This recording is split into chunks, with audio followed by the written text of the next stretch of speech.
Muito boa noite a todos, sejam bem-vindos a mais um estudo dirigido do Evangelho segundo o Espiritismo, no canal Espiritismo e Vida. Meu nome é César Sátiro dos Santos, eu sou membro do Centro Espírita Chico Xavier, aqui na cidade de Sherbrooke, província do Quebec, no Canadá. Nós temos hoje para o nosso estudo um item do capítulo 5 de O Evangelho segundo o Espiritismo, Bem-aventurados os aflitos.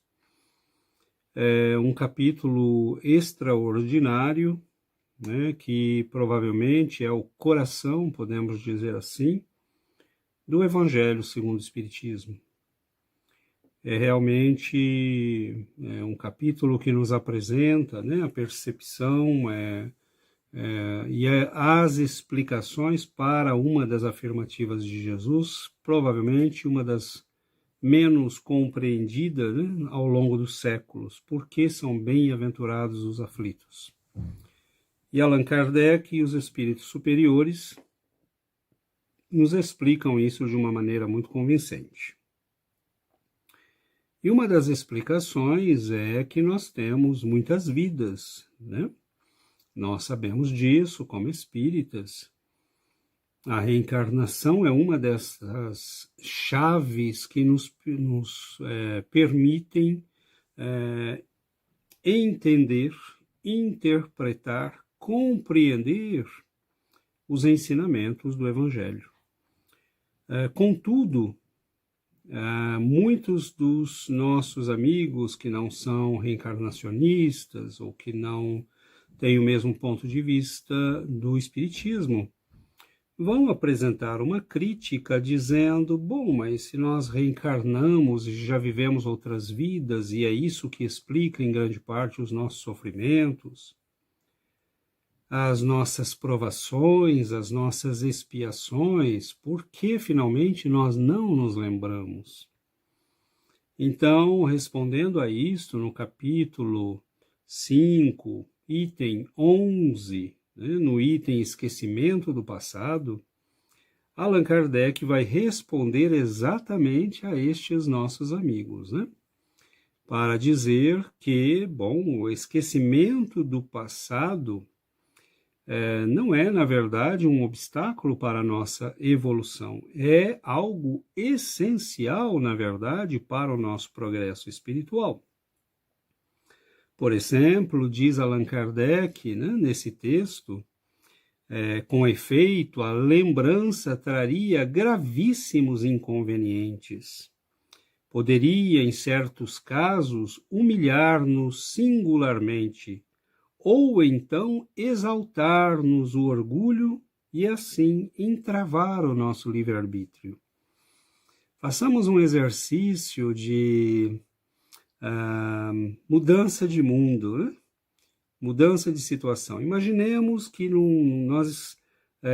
que Deus não tivesse feito assim, né? Ele vai nos dizer, nesse mesmo texto, que Deus lançou um véu porque ele entendeu que isso era uma vantagem para nós. Então vamos imaginar que Deus não tivesse feito assim a lei da reencarnação, que nós renascêssemos sabendo quem fomos. Bom, é claro, meus amigos, que nós não conseguiríamos evoluir. Isso é muito claro. Nós nunca conseguiríamos superar encarnações que já tivemos. Nós teríamos uma tendência a voltar sempre aos mesmos meios em que já vivemos. Eu poderia ter sido um grande homem poderoso, um barão, e aí a reencarnação me leva a nascer num meio pobre e humilde. Bom, mas eu tendo a lembrança, eu não aceitaria isso. Eu poderia simplesmente voltar àquele meio e dizer às pessoas, olha, sou eu, estou aqui. E elas certamente lembrariam, porque elas também lembram das suas encarnações passadas, então nós nunca superaríamos este entrave. Se fui alguém muito rico e poderoso, eu continuaria tendo a tendência de achar que ainda sou aquela pessoa.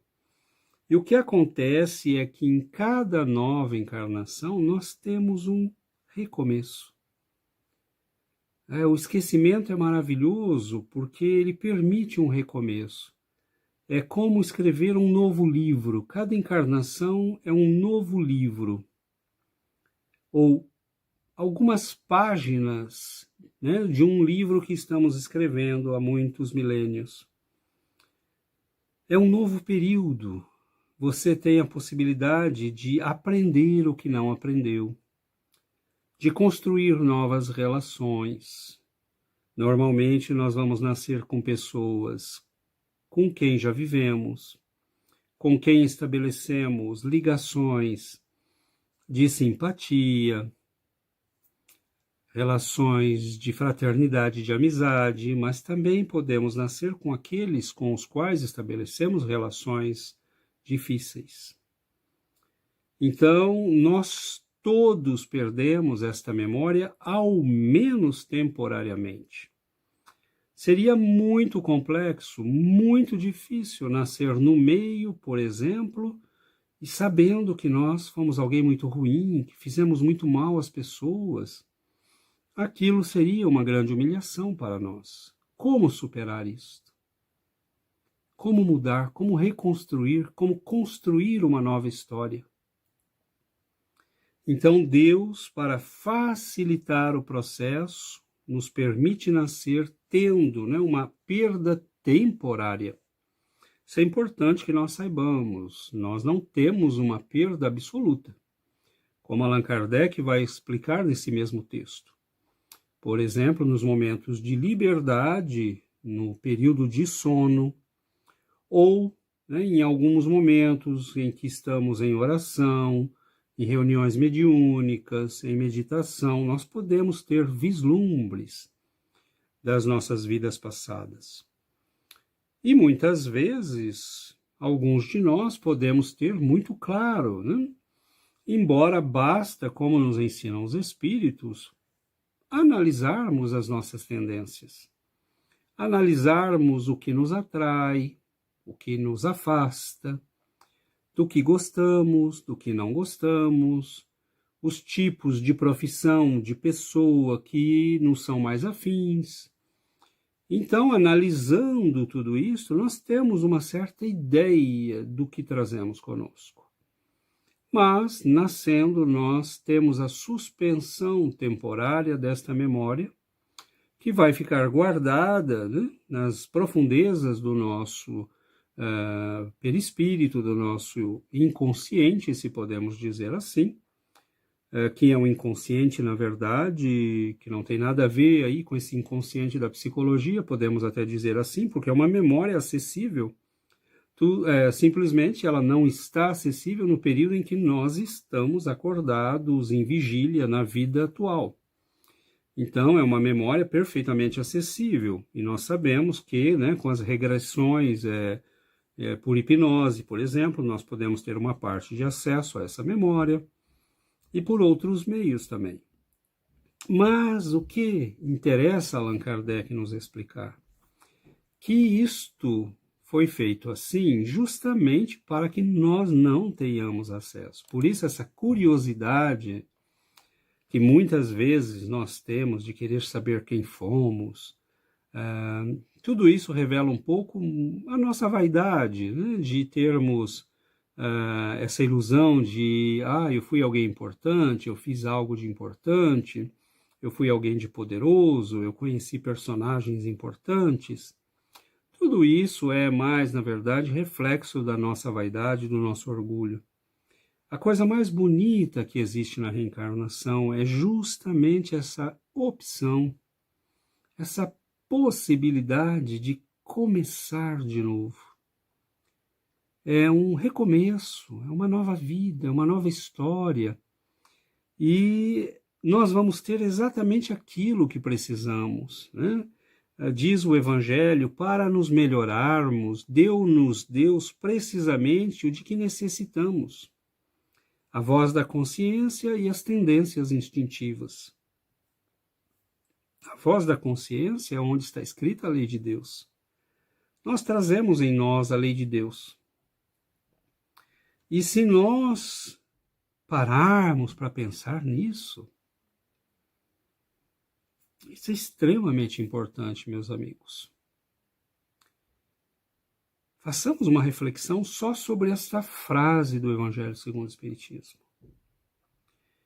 Nesta frase está escondida toda uma psicologia espírita e todo um processo de educação espírita. Para nos melhorarmos, outorgou-nos Deus precisamente o de que necessitamos e nos basta: a voz da consciência e as tendências instintivas.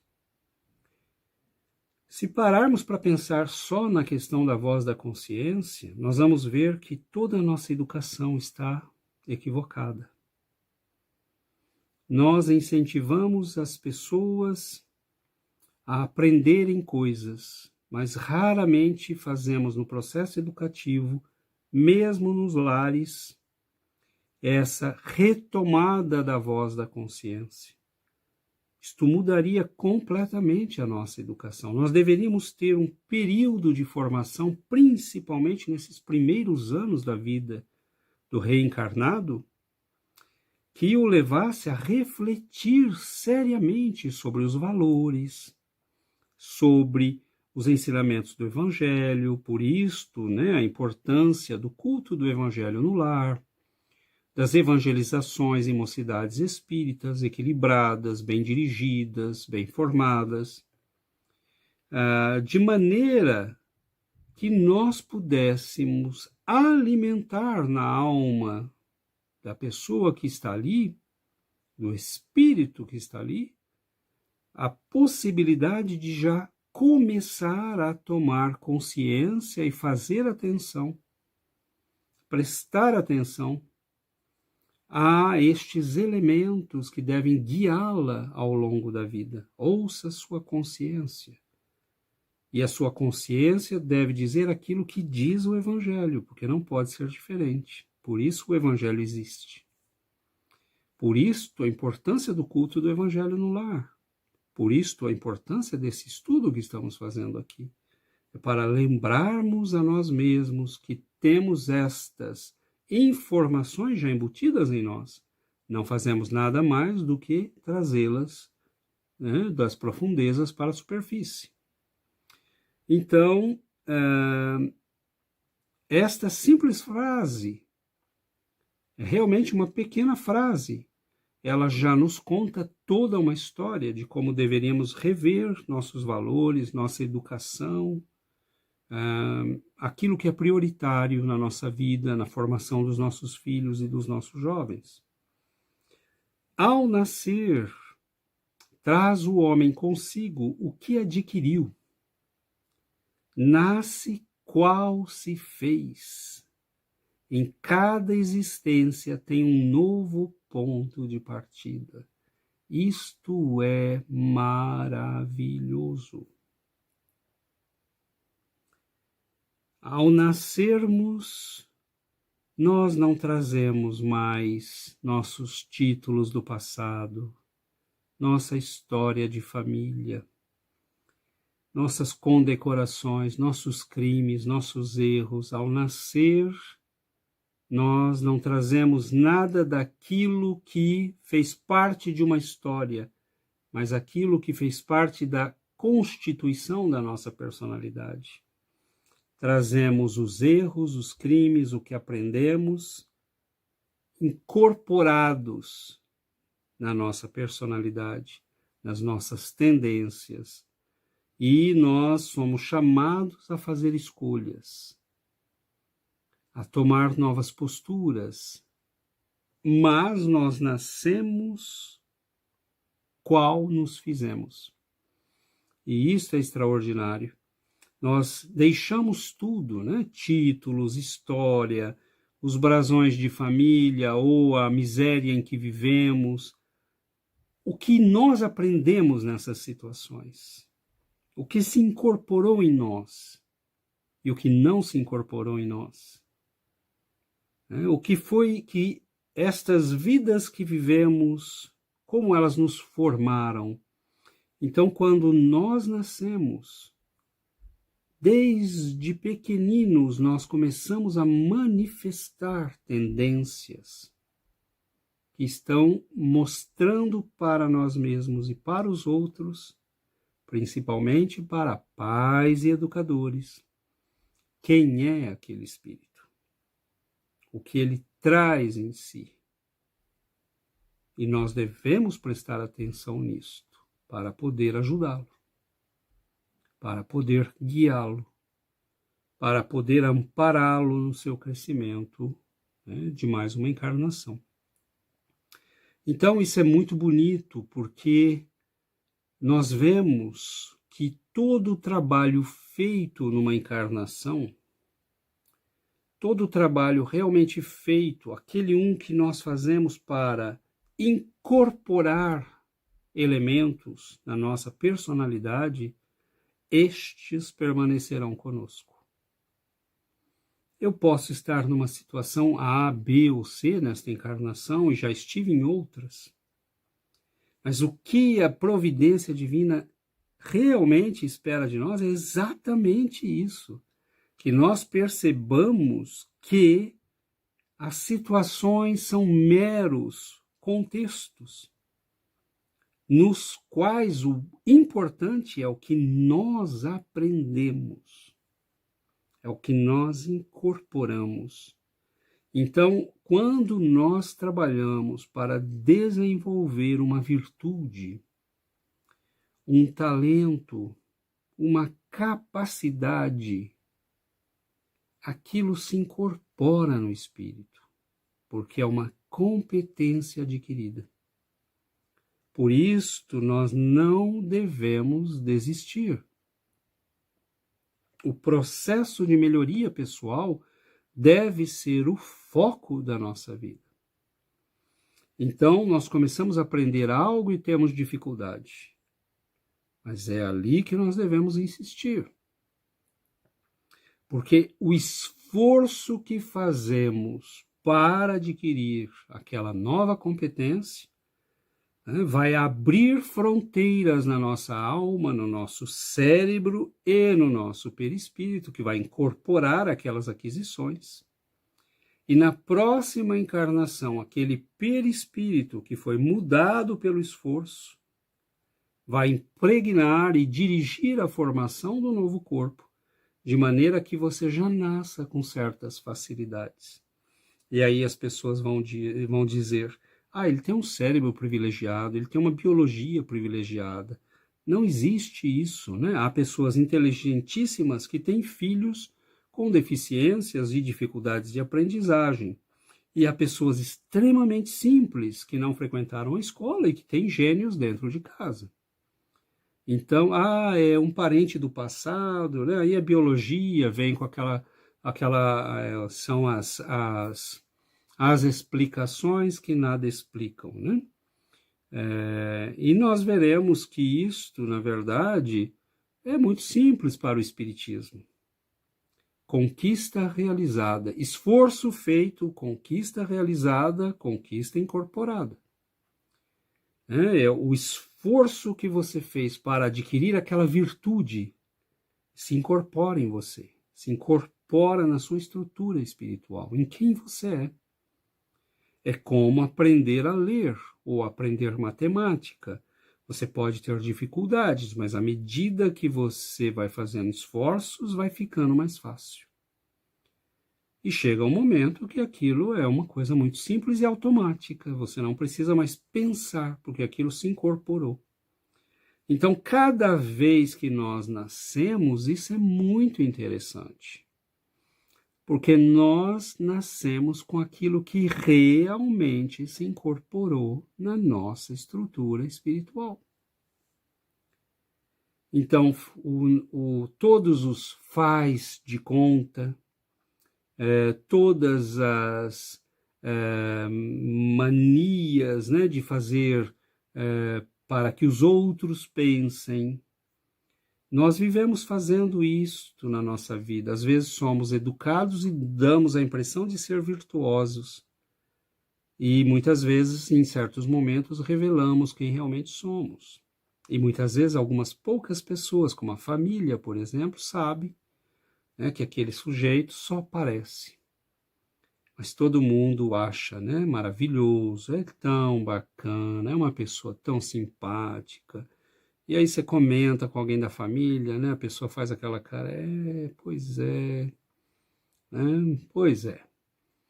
E então nós vivemos muito disto, de fazer aparências, de aparecer para os outros, de criar imagens, de marketing pessoal, né? Até cursos aí, mas o que o Cristo e o Evangelho nos convidam é para a realidade das transformações profundas no nosso ser. É para esta mudança do homem velho que tem que ser superado pelo homem novo. Novo homem em Cristo eu sou, dizia São Paulo. Novo homem em Cristo eu sou. Então, quem fala essa frase é um homem que acreditava possuir uma verdade, que vinha de uma família rica, que tinha uma posição importante no quadro da sua raça, do seu povo, e de repente ele se depara com a verdade, né, daquele um que disse, eu sou a verdade. E aquilo choca profundamente, o obriga a reavaliar todos os seus valores, toda a sua vida, todo o seu modo de pensar, de agir. E ele assume a luta desta mudança. Então, meus irmãos, o processo que nos trouxe a este mundo é importante viver com honestidade, é importante que nós comecemos a não fazer de conta. Porque o que realmente nós somos, isso vai aparecer mais cedo ou mais tarde, mas vai aparecer com certeza no nosso novo nascimento. Porque ali nós não temos, né, as máscaras sociais, nós não temos tempo de incorporar todas as sutilezas que utilizamos nas nossas relações sociais e que encobrem quem nós realmente somos. Então, uma criança começa a mostrar desde cedo, desde jovenzinho, né, ali chegando na adolescência, e o espírito de Batuíra nos dá essa mensagem através de Chico Xavier, dizendo que é muito importante esse período de formação, porque à medida que nós vamos chegando na adolescência, juventude, a força das personalidades do passado começam a querer, né, romper a barreira do esquecimento e começam a se manifestar como tendências. Por isso nós vemos algumas pessoas que parecem assumir uma nova personalidade. Na verdade, não é uma nova, é uma velha personalidade.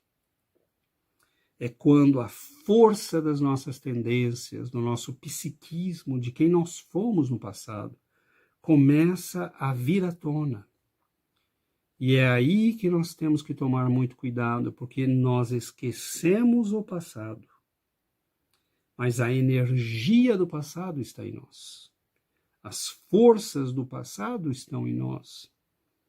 Então notemos, meus irmãos, que há toda uma psicologia espírita, digamos assim, neste texto. Porque nós estamos em face de um conhecimento que é extremamente importante para os educadores, para os pais, e diríamos para a sociedade. Quando os nossos educadores, legisladores, começarem a se dar conta da verdade da reencarnação e do fato que o esquecimento é um período abençoado para que possamos formar o caráter, dar a chance àquele espírito que recomeça de se reconstruir, nós investiremos mais em formação moral e menos em formação intelectual. Qual é o problema de começar um pouco mais tarde a literatura, ou as matemáticas, ou as ciências, ou as línguas estrangeiras? Qual é o problema de começar um pouco mais tarde? Ou qual é o problema de diminuirmos o peso disto e incluirmos a formação moral? Porque senão nós vamos continuar perdendo esta chance, este momento precioso, ao qual deveríamos dar mais atenção para poder formar seres humanos do ponto de vista da eternidade, da reencarnação, e principalmente dar a chance, a oportunidade a estes espíritos que recomeçam de encontrarem um caminho, de não repetirem as mesmas coisas do passado.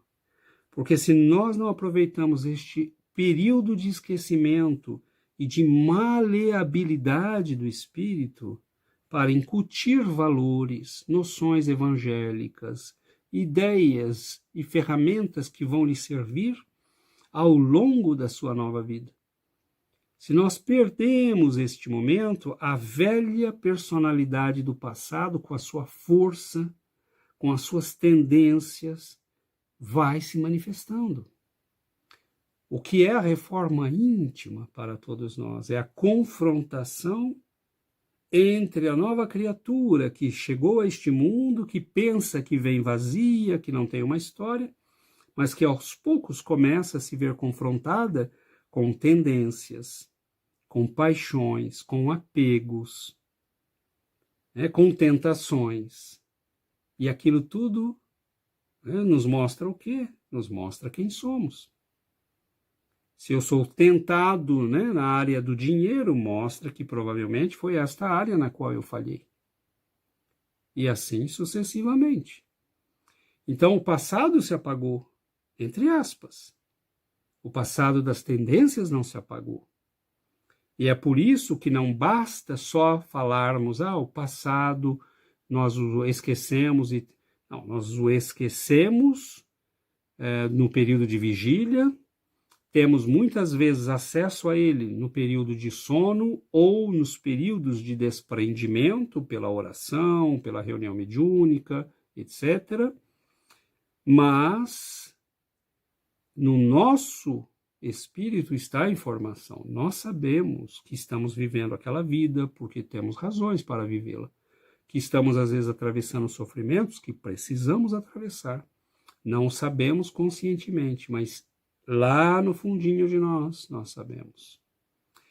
Então é muito bonito, porque o texto do Evangelho vai nos dizer: pouco lhe importa saber o que foi antes. Se vê punido, é que praticou o mal. Se nasce com qualidades, com talentos, é porque investiu. Senão o mundo e Deus, a vida, Deus, as leis divinas não seriam justas. Você tem ao lado um menino que 5 anos toca piano e aprende matemática, e outro que não consegue as primeiras letras. Onde está a justiça disso? É óbvio que isto, a reencarnação é maravilhosa, porque ela nos mostra exatamente quão justa é a lei. Quem trabalhou, tem. Quem se desenvolveu, tem. E quem ainda tem por fazer, tem que fazer. É lei. Suas atuais tendências, mas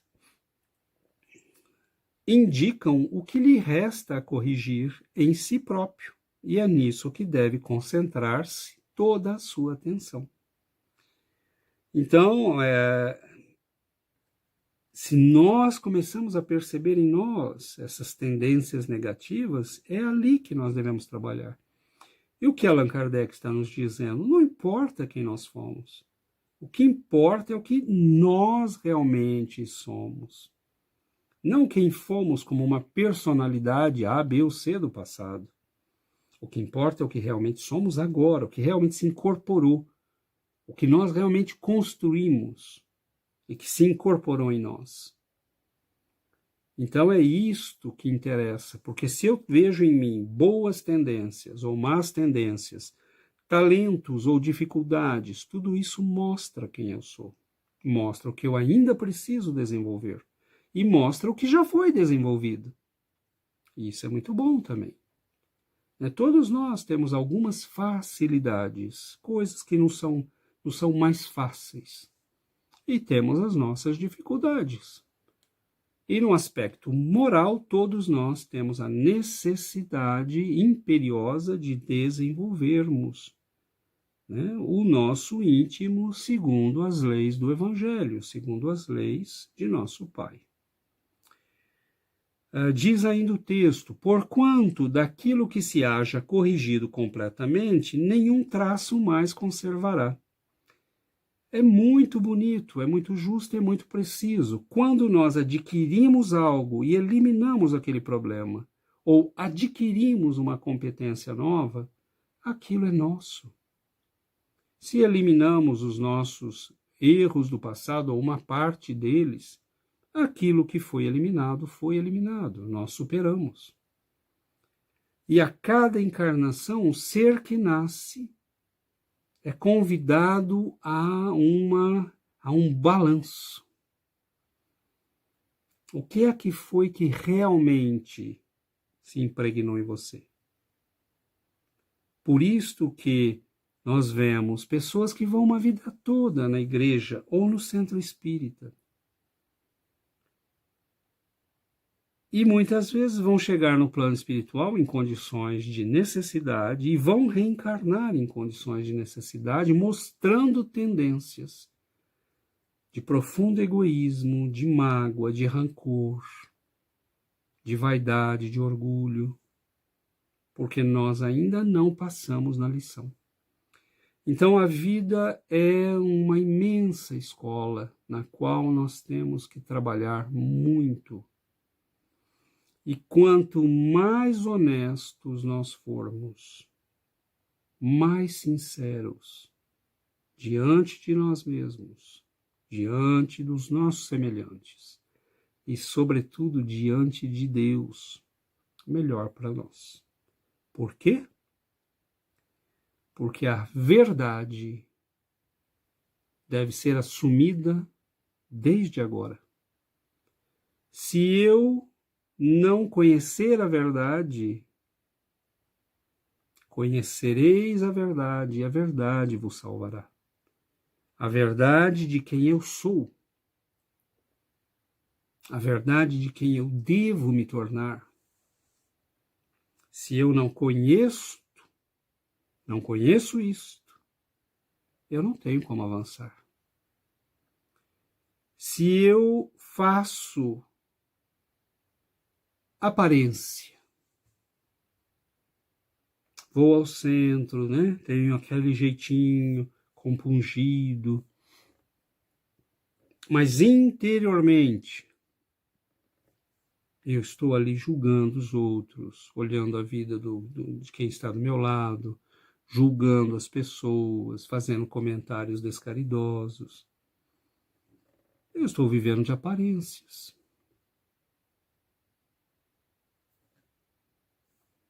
Aquilo não é verdadeiro.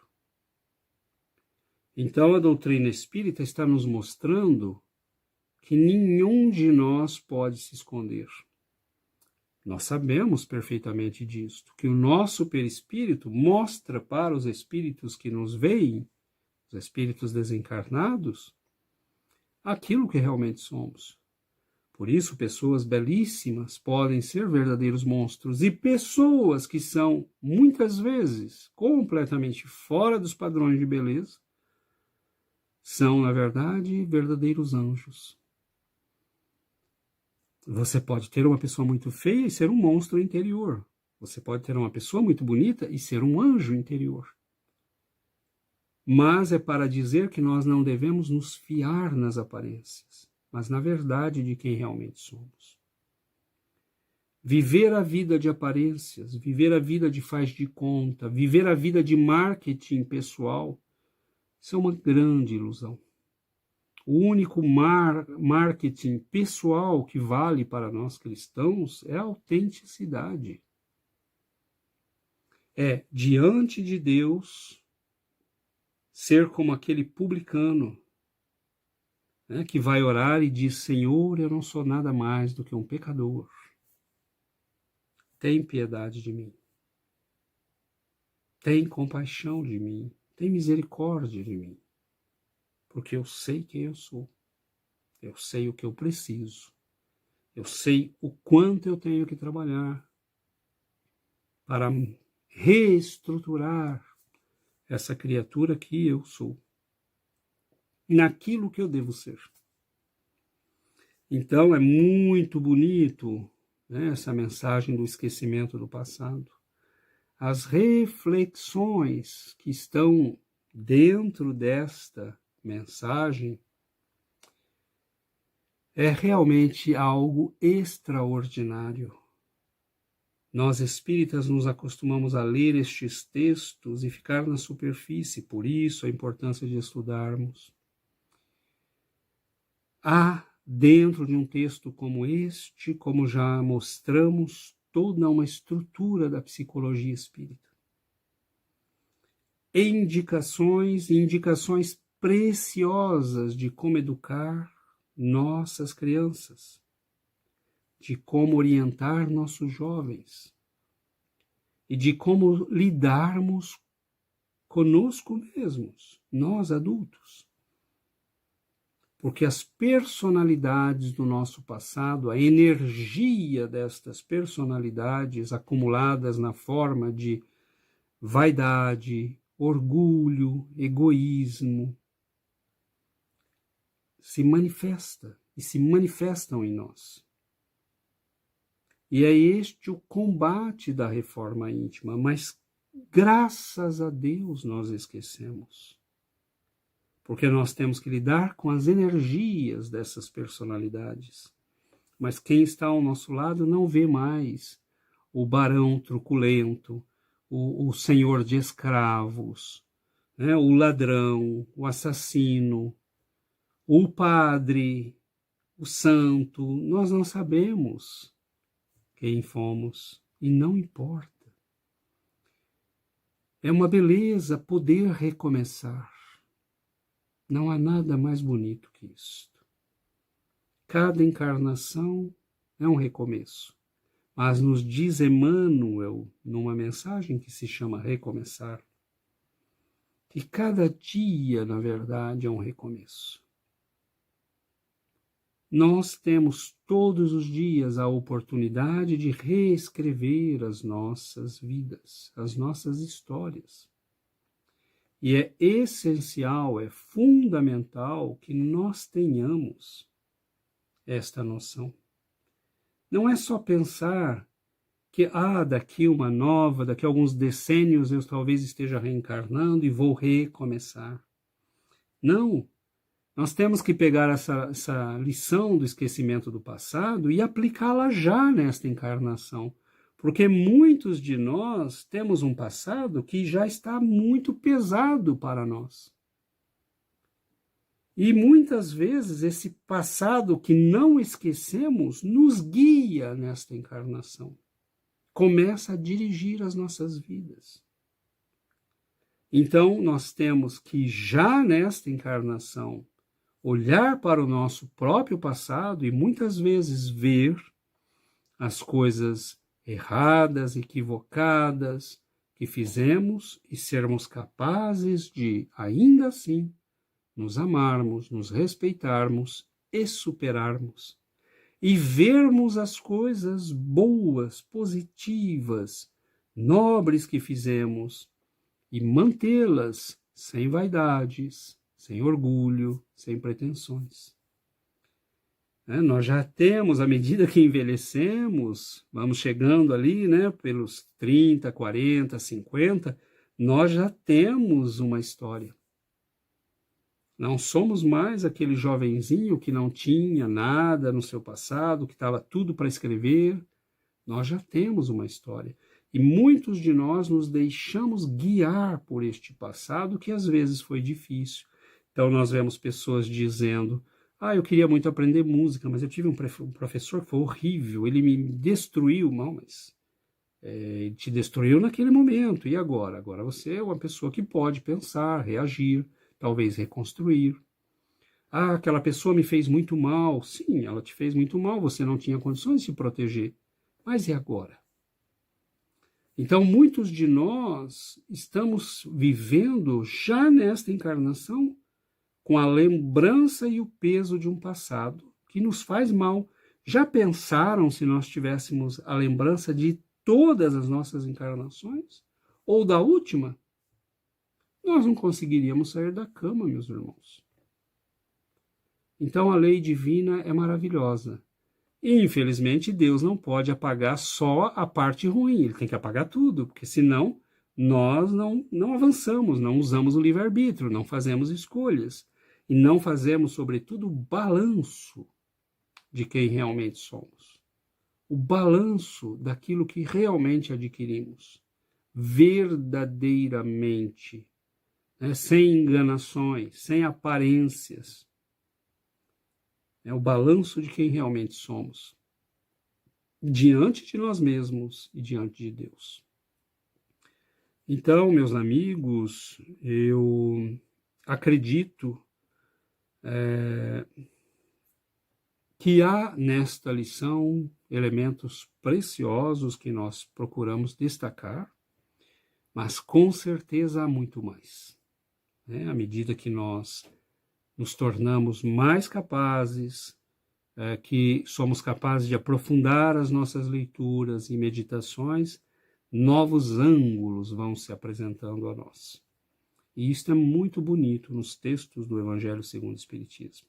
São de uma profundidade extraordinária, mas de uma simplicidade muito grande. Então nós temos sempre que ler com muito cuidado, porque o simples é só uma aparência. É um lago profundo no qual as riquezas estão escondidas lá no fundo. Então nós temos que mergulhar um pouco profundamente para buscar essas pérolas que se escondem. Não se escondem, mas que estão ali e exigem um certo fôlego. Então estudar é importante. Nós temos o privilégio de conhecer tudo isso, isto nos ajuda muito a analisar a nossa vida, nossas dores, tendências, sofrimentos, expectativas. Isso nos auxilia muito a olhar as pessoas, compreender as pessoas e, sobretudo, planejar nossas vidas segundo este conhecimento. Nós temos que tomar um cuidado imenso, porque esse passado que se esconde da nossa memória presente, desta memória atual, está em nós como força, como energia, que podem, de um momento para o outro, assumir o comando, se nós não prestarmos atenção e não tomarmos cuidado. Então é muito importante que nós percebamos tudo isso e que comecemos a aproveitar o fato de que esquecemos para reescrever a nossa vida e a nossa história. Não importa o que nós fizemos. Nós sempre podemos recomeçar, sempre podemos refazer, sempre podemos fazer o que é bom, o que é nobre, o que é belo. E é isto que nosso Pai Celestial espera de nós. Então, nós agradecemos o carinho, a presença de todos vocês, pedimos a Jesus que nos abençoe, nos proteja, e nós finalizamos aqui os nossos comentários deste estudo dirigido do Evangelho segundo o Espiritismo. Bom, antes de encerrarmos definitivamente, convidamos a todos para que estejam conosco. Na próxima semana teremos os itens 12 e 13 com o nosso querido amigo Marildo Brito, que estará nos trazendo o estudo e as reflexões destes dois itens do capítulo 5 de O Evangelho segundo o Espiritismo. Então, o nosso carinho, o nosso abraço, pedindo aos nossos benfeitores, a Jesus, que nos amparem a todos. Fiquemos na paz do Cristo.